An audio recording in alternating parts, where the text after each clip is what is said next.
All right, so we have here a game against your friend and Larsen, yeah. Larsen, right? Well, he was again one of the leading grandmasters in that period. In one moment, he was considered together with Bobby as the most dangerous opponent for the Soviet school. I mean, he was considered to be one of the favorites to play for the World world champion. championship, yeah, and against the world champion. Of course, afterwards he was destroyed by Fischer in their match, 6-0, and later on he was not as strong as indeed in that time, but he was always very dangerous tactically, and he could beat anybody, of course. Right. So we have again a Queen's Indian, and after Bishop before check, one of his favorite lines. He played this very successfully together with Kochinoy. Kochinoy and Hübner were also two of the leading grandmasters who played this order for black and had a lot of good results by playing this line for black, of course, after a5. Here, the alternative was c5 also, c5 is also very interesting possibility for black. But okay, black. Yeah, instead of a5, c5 is another line, of course. So now after b6, bishop g2, bishop b7, castle, castle. Knight a6, pardon, knight a6 and bishop g5. Now, bishop g5 is a very important line for white, because if he doesn't realize, black has already some big problems here. For instance, if he plays immediately castle, a very unusual move here is c5. And after c5, black is already threatened to lose a piece by move a3. You see? Oh, yes. I mean, if he takes in c5, after a3, he loses a piece. So he has to be careful. I mean, the move order is very important for black. So instead of castle, he has to play immediately bishop back to e7, after bishop g5. This is the best way, So bishop e7. Now white takes in f6, gives the pair of bishops, but has a very, quick way to develop his pieces by coming immediately with the knight in c3 and have more space. I mean, black has two bishops, white has more space and some control on the central squares. And white is slightly better, after the opening. So, okay, knight c3, black plays, of course, castle, e4, no? d6, queen d2, g6, rook d1, yeah, and he waits, of course, bishop g7. This is a very good line for black. I mean, he's waiting to see what happens. White is a little slightly better in any position, but it's not so easy, because now in one moment you have to play e5 or d5. These are the moments when you can try to decide the game in your favor, I mean, to have a little bit more space. Well, if you play in one moment d5, after e5, for the moment the bishop from b7 is a little bit close, but we come in some normal position from King's Indian, where black has his possibility, I mean, play later on maybe f5 and try to take the initiative. So you can't play immediately as free as you want with white, you have to be also a little bit careful, by move order. So the best idea is to try to open the game by playing e5 instead of d5 later on.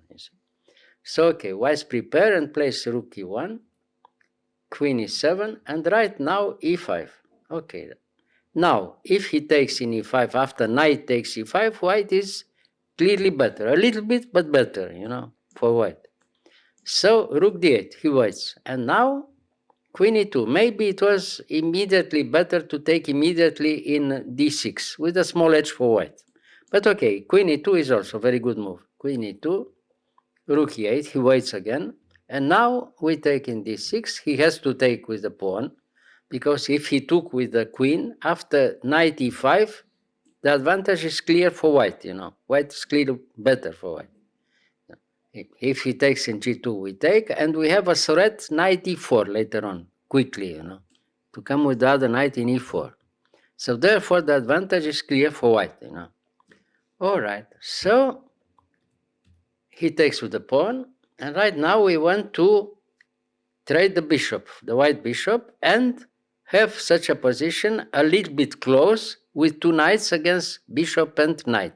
But it's very complicated. It's not easy at all, for both.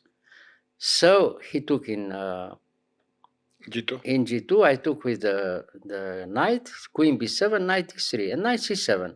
Well, he has a very nice defensive position, and he waits and tries later on to open the game, maybe by playing B5 or D5 in one moment. This is the idea for black. So, right, we played A4, and he plays H5, and right now I played immediately knight B5. Maybe it was better to prepare and play first B3, instead of knight B5 immediately. But knight B5 wants to open the game in white's favor by provoking a little bit the events, you'll see. Will give the impression that black has already a very good counterplay on the queen side by playing in one moment A5, A4. We'll see the game. So after knight B5, he took in B5, I took with A. Yeah. Why you took with A and not with C? With C, if I take with C, he plays D5 and black has no problem at all. Black is a little bit better because the bishop from G7 attacks already the pawn from D4 and white has nothing, you see. So A takes B5 is all right. So he plays immediately rook in A8. I played B3. Now I give the possibility to play A4, So rook C8, he prepares again. So queen F1, waits again, provoking the move order from black, So right now he plays A4, of course. I took, he took. It seems that black has a very strong position here, Yes. But right now, this was the plan for white. Try to block a little bit the position on the central square and close the diagonal from G7. I mean, the best move here, D5. I mean, if black doesn't play E5, he's clearly worse. Probably strategic is already almost lost here. If we have time to take in A6 and take in E6, the pawn from D6 is very weak. The pawn from E6 is also very weak. So, of course, he has to play E5. But now by playing E5, the diagonal is closed. And this is the idea. Now we have time to play rook A1. Rook A1, very good. Now he took in A1, I took in A1, and bishop H6. Again, it seems very good. I mean, he comes very quickly on the good position with the bishop, attacking the knight from E3. And afterwards, if he has time to take in E3, the pawn from C4 could be a little bit weak, Yes. So right now I played knight C2, everything was prepared, and he played queen C7. And here I had a fantastic blackout. I don't know why, because I took I touched the rook from A1 and I had to play rook A4.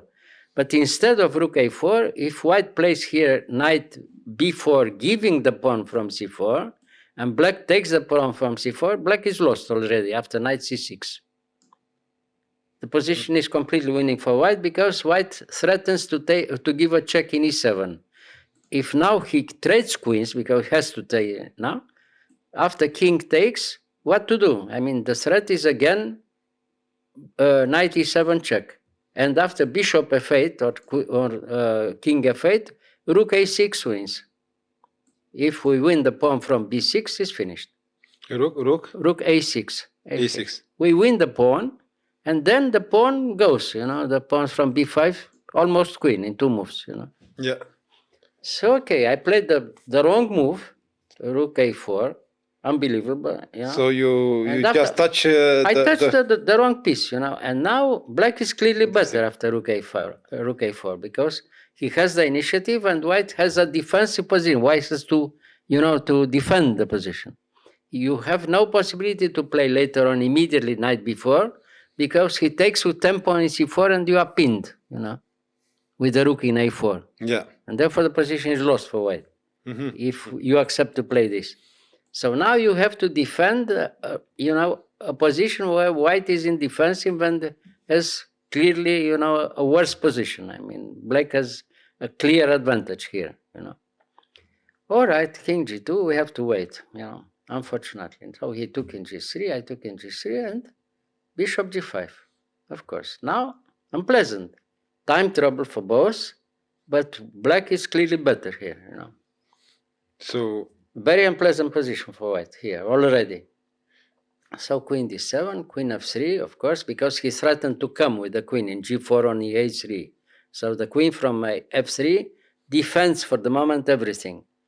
So now, after knight e3, e4, we have time to play queen g4, hoping if he takes in g4, everything is all right again, because we have the possibility to attack immediately the pawn from b6 with rook a6, and it's okay.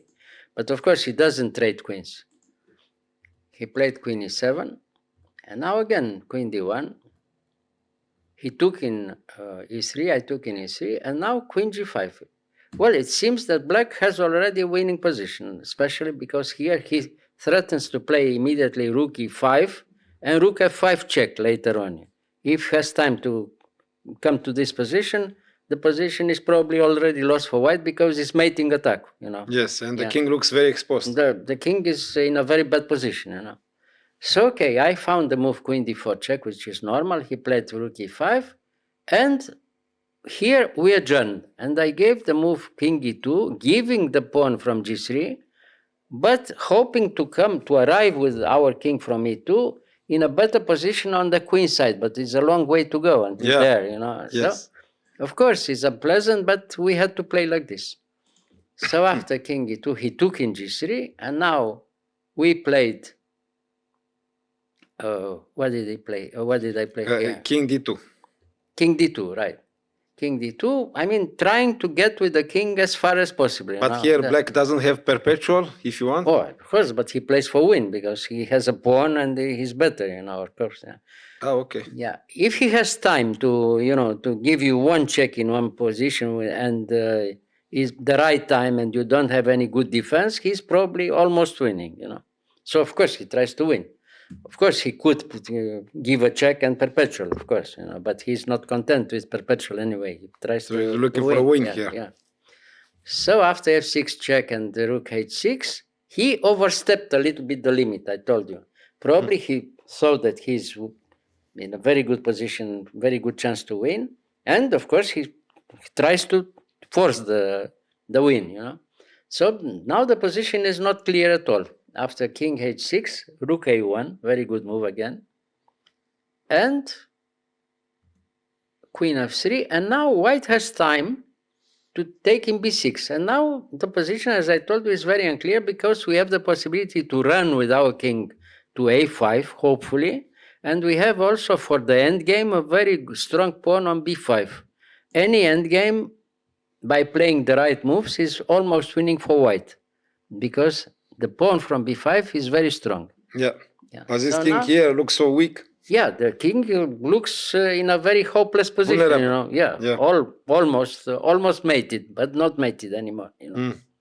So, okay, he tries to play for win again, you know, I told you, in a good move order, black has a very tactical, you know, possibility to try to mate you, you know, but here, in any position, white has a defense. So it's almost all right. Now you can hope. In such a position, we can hope with white. So, okay, king c3. Okay, rook h3. And he tries to demonstrate that he has enough. Now, of course, if he has time to take the pawn in a good order, he has a good position and a good chance to win. But right now, right here, is a good possibility to run away with the king. And I played king before. Now, if he takes him e3, the endgame is lost for black. Because we trade queens, he takes in e3, and now we have time to play b6. And it's finished. White wins the rook. Cannot... king e2, the only move, you know. King e2. Rook e2. Rook e2, pardon. Rook e2, rook b1. Rook b1, and you queen. You know, later on, so it's enough. You know? Yes. So he doesn't have time to take the pawn. And if he doesn't have time to take the pawn, the position is very unpleasant for black, you know. So now he has to try to give perpetual, but it's no perpetual anymore, you know, for black. So king f2, queen f2, rook a3. You have to be careful, but it's no perpetual anymore. So now king a4. Well, what to do now with black? He plays queen c2 check, king a5, and now check again, king is here. Now, finally, the king is safe. The king is already, after long, Long journey. he arrived in a6, it's okay. And now, in any end game, we have a very good chance to win because of the b pawn who runs very quickly, you see. So what could he play? He played already here queen b4, attacking the rook. Now, of course, we protect the rook, rook a5. King g5. The last hope, because now he threatens somehow to arrive with the rook in h8, giving a check somehow. That is the hope, for him. But it's too late already. So after king g5, c5, of course, very strong. Now, if he trades the queens in c5, he's completely losing again, because we take and b6 very quickly, and we move very quickly with our pawn, and we win, you see. So it's not possible, and he has to move something else. Rook h8. Okay, so after rook h8, queen c6. We don't give the possibility of rook a8 check. We have to play very precisely. But it's enough to win, as I told you. The pawn is much too dangerous. The pawn b needs only 3 tempos to queen, and that's too much for black. So right now he played rook d8. Okay, big time trouble again. b6, and he took in c5 and b7. Now everything is clear. c4, the only counterplay, rook b5, queen a3 check, king b6. And right now he played f5. But okay, after f5, queen c5, he resigned. Okay. As I told you before, it's too late. The pawn is very, very quick, you see, wins in every case. Even now we have the second pawn, also the second free pawn from d5, in any end game. 2 possibilities to queen. But the game was very exciting. In one moment, maybe black could miss a win or something, but it's very unclear. In time trouble, you never know. Everything can happen. But as I told you before, if I played instead of rook a4, knight b4, it was a very good chance to win with white, in a few moves. So we had to play again for a win. The game was very unclear, let's say. As any game I had against Larsen, every time I played Larsen, it was almost the same. Very tactical, very unclear, very sharp, and everything could happen. I had a lot of games where I could beat him, and I didn't beat him, and therefore he realized some very good results. Probably the best example is our game from the Olympic Games from Ziegen, where I had in one moment a piece up, therefore an exchange up, and later on a rook up. And he continued to play because we played by teams. And he continued to play. Yeah, yes. He continued to play because of time trouble, And finally, okay, it was decisive game for both teams, for Denmark and for us, The team who could win the game, the encounter, would qualify for the final, the final from the Olympic Games. So okay, now we played, and I didn't realize that the time trouble was so big, and I continued to try to mate him, not only to win the game, because I win in any case with rook up, you can imagine. Yes. And I tried to win the game by mate, and then that exactly in the moment when I took the piece in my hand to give mate, I overstepped the time, and he won the game. Okay, it's unbelievable, The flag went down. The flag went down, and therefore we didn't talk for about, we were in a bad relationship for 3 years. Finally, okay, but it's impossible when your name is Larsen, you're a super grandmaster, you are rook down and you continue to play. It's unbelievable. Don't expect that. Well, he excused himself. He said, okay, I had to play for my team. Please, you have to understand, and so on. Well, finally, we had a good relationship again, but for the moment it was very unpleasant, because, without a rook, you continue to play, what can you do? Yeah. But it happens. Even by the highest level like this, it can happen. Surprises. Yes. So this game here was no exception. It was a very crazy game, like always. And this time I was a little bit lucky, maybe, you know. Yes, Yeah. yes. At So the here you no, have but this check here here. it's completely winning. This Yeah. position is completely winning for white again. But the only very unclear moment was this race from the king from f2 to a6. This Yeah. is very unclear, you know. Yeah, it's a big, How big is it race. possible to do something like this? And escape. Yeah, it And was win. possible, of course, because of the time trouble. I don't know. If we had both of us 1 hour to play, probably he had a good chance to win. But in very unclear time trouble, you know, everything is possible. You can make a small mistake and Yeah. you arrive in such a position, you know. Yeah. True. Yeah. Nice, nice. Thank Okay, you. very unclear game, you know, and very tactical again. Yeah. True. All right. Thank you.